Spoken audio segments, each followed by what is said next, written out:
1922 எந்த பாக்ஸ் திறக்க கூடாதுன்னு சொல்லப்பட்டதோ அப்படிப்பட்ட பாக்ஸ் திறக்கப்பட்டது. பாக்ஸுக்கு மேல இந்த பெட்டியை திறந்தா இந்த உலகத்திலேயே கொடூரமான சாவு உன்னுடையதா தான் இருக்கும் அப்படின்னு எழுதி இருந்ததை படிச்சும் கூட அந்த பாக்ஸ் திறந்த அத்தனை நபர்களும் சொல்லி வச்ச மாதிரி இறந்து போயிருக்காங்க. ஒண்ணுமே புரியல. அந்த பாக்ஸ்குள்ள இருந்தது வேற யாரும் இல்ல, 3000 வருஷத்துக்கு முன்னாடி அந்த பெட்டியில அடைச்சி வைக்கப்பட்ட எஜிப்துடைய கிங் அப்படின்னு சொல்லப்படுற டூட்டகாமன். யார் அந்த டூட்டகாமன்? அந்த பாக்ஸ் திறந்தவங்களுக்கு அங்க என்னதான் ஆச்சு? எகிப்து வரலாற்றிலேயே ஒரு மிகப்பெரிய மிஸ்ட்ரி தான் இந்த வீடியோல பார்க்க போறோம். பயங்கர இன்ட்ரெஸ்டா இருக்க போது, சோ ஸ்கிப் பண்ணாம கடைசி வரையும் பாருங்க. சரியா 3000 வருஷத்துக்கு முன்னாடி, அதாவது கிமு 1323 அந்த காலகட்டத்துல எகிப்துடைய அரசரா வாழ்ந்தவர் தான் டூட்டகாமன். இவருடைய வயது பாத்தீங்கன்னா வெறும் 18 வயசு தான் அப்படின்னு சொல்லப்படுது. 18 வயசுலயே டூட்டகாமன் இறந்ததுனால சின்ன பையன் அப்படிங்கறதால பாத்தீங்கன்னா அந்த சிறு வயது ராஜாவை பதப்படுத்தி ஒரு பாக்ஸ்குள்ள அடைச்சி யாரும் எதிர்காலத்துல இந்த பெட்டியை திறந்துடக்கூடாது அப்படிங்கிறதுக்காக பல சூனியக்காரர்கள்லாம் வச்சு பாத்தீங்கன்னா அந்த பெட்டியை சூனியம் செய்து ஒரு மண்ணுக்கு கீழே அண்டர் கிரவுண்ட்ல தங்கத்தால் ஆன ஒரு அறையை செஞ்சு அந்த அறைக்கு நடுவுல இந்த பெட்டியை வச்சுட்டாங்க. மேல இருந்து பார்க்கும் பொழுது இப்படி ஒரு அறை மண்ணுக்கு கீழே இருக்கிற மாதிரியே மேல இருந்து பார்க்கும் பொழுது யாருக்குமே தெரியாது. கிட்டத்தட்ட 3000 வருஷம் காலங்கள் கிடக்குது. சரியா 1922 எக்கச்சக்க எஜிப்து ஆராய்ச்சியாளர்கள் பாத்தீங்கன்னா எஜிப்துடைய தி வேலி ஆஃப் கிங் அப்படின்னு சொல்லப்படுற அரசர்கள்லாம் புதைக்கப்படும் இடத்துல பாத்தீங்கன்னா ஏதாவது மம்மி கிடைக்குமா அப்படின்னு ஆர்வமா தேடிட்டு இருக்காங்க. அப்போ நடு வெட்ட வழியில சம்பந்தமே இல்லாம ஒரு பெரிய பாறை பாத்தீங்கன்னா நின்றுட்டு இருக்கு.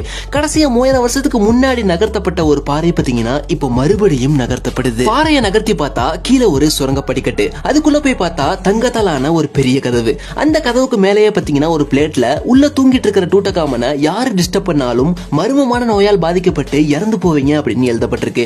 இப்போ நான் சொல்லிட்டு இருக்கிற எல்லா விஷயமே பாத்தீங்கன்னா இப்போல இருந்து ஒரு 100 வருஷத்துக்கு முன்னாடி எஜிப்தில் நடந்த ஒரு உண்மையான சம்பவம். அதை படிச்ச ஆராய்ச்சியாளர்கள் பாத்தீங்கன்னா இத மாதிரி எக்கச்சக்க கட்டுக்கதைகளை படிச்சிட்டோம், இதுவும் அத மாதிரி தான் அப்படின்னு நினைச்சு கதவையும் திறந்து உள்ள போயிட்டாங்க. உள்ள ஒரு குட்டி அறை, அதுக்குள்ள தங்கம், வைரூரியம், அதுக்கெல்லாம் நடுவுல டூட்டகாமனோட பாக்ஸ். 3000 வருஷத்துக்கு முன்னாடி மூடப்பட்ட ஒரு பெட்டி பாத்தீங்கன்னா அந்த நேரத்துல சர்வ சாதாரணமா ஆராய்ச்சியாளர்களால திறக்கப்படுது. அடுத்த நாளே அந்த ஆராய்ச்சியாளர்களுக்கு எக்கச்சக்க பேட்டிகள், பாராட்டுகள், வரவேற்புகள். காரணம் தங்க சுரங்கத்தை கண்டுபிடிச்சது மட்டும் இல்லாம உலகத்துடைய பழமையான மம்மியையும் கண்டுபிடிச்சிருக்காங்க. காலங்கள் கடக்குது. ஆராய்ச்சியாளர்கள் பாத்தீங்கன்னா ஒரு 2 பேர் பாத்தீங்கன்னா நோய்வாய்ப்பட்டு இறந்து போறாங்க.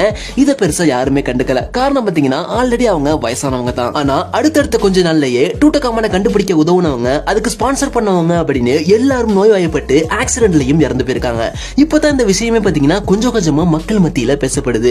மொத்தம் 11 பேரும் இறந்துட்டாங்க. கடைசியா அந்த பாக்ஸ் திறந்த முக்கியமான ஆராய்ச்சியாளர் ஒருவர் பாத்தீங்கன்னா உயிரோட தான் இருக்காரு. இப்போ அந்த கடைசி ஆராய்ச்சியாளர் பாத்தீங்கன்னா டூட்டகாமனை திறக்கிறதுக்கு முன்னாடி அந்த கதவுக்கு மேல இதை யாரும் திறக்க கூடாது அப்படின்னு எழுதி இருந்த அந்த வார்னிங்கை நினைச்சு பாக்குறாரு.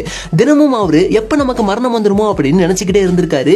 நிம்மதியே இல்லாம வாழ்ந்துகிட்டு இருந்த அவர் பாத்தீங்கன்னா இதுக்கு மேல என்னால வாழ முடியாது அப்படின்னு தற்கொலையும் பண்ணிக்கிட்டாரு. ஆக மொத்தம் அந்த கதவுக்கு மேல எழுதியிருந்த மாதிரியே அந்த பெட்டியை திறந்த ஆராய்ச்சியாளர்கள், அது சம்பந்தப்பட்ட அத்தனை நபர்களும் பாத்தீங்கன்னா அந்த பாக்ஸ் திறந்த 6 வருஷத்துல மர்மமான முறையில சொன்ன மாதிரியே இறந்து போயிருக்காங்க. இதுல பாத்தீங்கன்னா பாதி நபர்கள் கூட சின்ன வயசு தான் அப்படின்னு சொல்லப்படுது. இவ்வளவு பயங்கரமான சம்பவங்கள் நடந்ததுனால தான் டூட்டகாமன் அப்படிங்கிற மம்மியை பத்தி இப்போ வரையும் ஃபேமஸா பேசப்படுது.